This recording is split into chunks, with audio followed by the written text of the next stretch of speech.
Welcome to मैथेक्सिस। तो आज का जो हमारा वीडियो है आप सभी आईसीएसई क्लास 10 के स्टूडेंट्स के लिए बहुत ही ज़्यादा इंपॉर्टेंट होने वाला है, क्योंकि इस वीडियो में हम लोग डिस्कस करेंगे कि जो आपका आईसीएसई क्लास 10th का प्री बोर्ड एग्जामिनेशन होने वाला है उसमें आपका जो सब्जेक्ट है फिजिक्स, उसके कौन से top most easy and important chapters हैं जिनको आप बच्चों को पहले प्रिपेयर करना चाहिए, क्योंकि अब आपके प्री बोर्ड एग्जाम्स में बहुत ही कम समय बचे होंगे और हो सकता है किसी एक रीज़न से आपका अभी फिजिक्स का सिलेबस कंप्लीट ना हुआ हो। तो आपको आखिरी टाइम पे ऐसा क्या कुछ करना चाहिए, वो कौन से इंपॉर्टेंट चैप्टर्स हैं जिनको आपको पहले प्रिपेयर करना चाहिए, जो आपके बोर्ड एग्जामिनेशन के पॉइंट ऑफ व्यू से और साथ ही साथ आपके प्री बोर्ड एग्ज़ाम के पॉइंट ऑफ व्यू से दोनों के लिए ही बहुत ही ज़्यादा इफेक्टिव एंड इम्पॉर्टेंट हो सकता है। तो इन चैप्टर्स को आप नोट डाउन कर लें और मेरे द्वारा बताए गए इन 5 चैप्टर्स को आप सबसे पहले प्रिपेयर करेंगे। बट अगर हो सके, अगर पॉसिबल है, तो मेरा आप सभी बच्चों को यही सजेशन होगा कि आप फुल सिलेबस कंप्लीट करने की कोशिश करें। ठीक है, अपने प्री बोर्ड एग्जाम में सभी सब्जेक्ट्स का जो कुछ भी आपके क्लासरूम में पढ़ा दिया गया है, जो भी जितने भी चैप्टर्स आपके प्री बोर्ड में आने वाले हैं, उन फुल चैप्टर्स को आप कंप्लीट करने की कोशिश करो।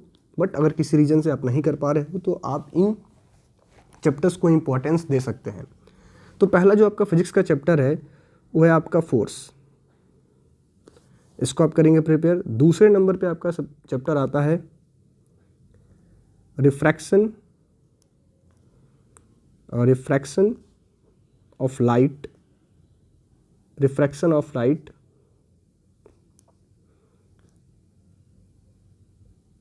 Through plane surface. Third number पे है आपका refraction of light through lenses. ये बहुत ही इंपॉर्टेंट चैप्टर है आपके एग्जाम के पॉइंट ऑफ व्यू से और आपके प्री बोर्ड एग्जाम के पॉइंट ऑफ व्यू से। इनको आप अच्छे से प्रैक्टिस करके जाएं। ठीक है, फोर्थ नंबर पे जो आपका चैप्टर है वो है आपका साउंड, इसको हमें करना है। देन 5th नंबर पे आपका है कैलोरीमेट्री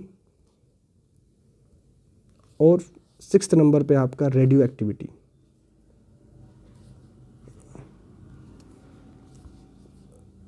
सिक्स नंबर पे आप कर रहे होंगे रेडियो एक्टिविटी। तो इन 6 चैप्टर्स को आप एकदम टारगेट करके अपने प्री बोर्ड एग्जामिनेशंस के लिए प्रिपेयर कर सकते हो आप। ठीक है, बट मेरा आप सभी बच्चों से बस इतना ही कहना होगा कि आप अपने प्री बोर्ड एग्जामिनेशन के लिए जो भी पोर्शन, जो भी चैप्टर, जो भी किसी भी सब्जेक्ट का आप जो भी चैप्टर पढ़ के जा रहे हैं, आपका टेंडेंसी, आपका माइंडसेट ऐसा ही होना चाहिए कि अगर आपने 5 चैप्टर ही पढ़ रखा है अपने किसी भी सब्जेक्ट में, तो उन 5 चैप्टर्स में आपके फुल मार्क्स आने चाहिए। बस मेरा बच्चों से इतना ही कहना है कि फुल मार्क्स लाने की कोशिश करो। ज़रूरी नहीं कि आप अपने प्री बोर्ड एग्जाम में टॉप कर जाओ, ऐसा कुछ नहीं है। बट मैं आपसे इतना ही कहना चाहूँगा कि बहुत ज़्यादा फास्ट पढ़ने की ज़रूरत नहीं है कि प्री बोर्ड एग्जाम को आप ध्यान में रख के अपने सिलेबस को आप जल्दीबाजी में कंप्लीट करने पर लग जाओ। अगर पॉसिबल है तो आप ज़रूर करें, बट अगर पॉसिबल नहीं है तो आप उसके पीछे ना पड़ें। आपका दिमाग में आपका माइंडसेट ऐसा होना चाहिए कि अगर मैं 2 से 3 चैप्टर भी करके जा रहा हूँ, तो अगर मेरे प्री बोर्ड एग्जामिनेशन में 3 चैप्टर से क्वेश्चन पूछे जाएंगे तो मैं गलत करके नहीं आऊँगा। ठीक है, आप इतना बना के चलो, कॉन्फिडेंस लेके चलो। बाकी अगर पॉसिबल है तो मैं आपको अभी भी कहूँगा कि अपने सिलेबस को कंप्लीट करने पे आप फोकस करें। ये चैप्टर्स हैं फिजिक्स के जिनको आप बच्चों को अपने प्री बोर्ड एग्जामिनेशन को ध्यान में रख के पहले कंप्लीट करना चाहिए। Thank you.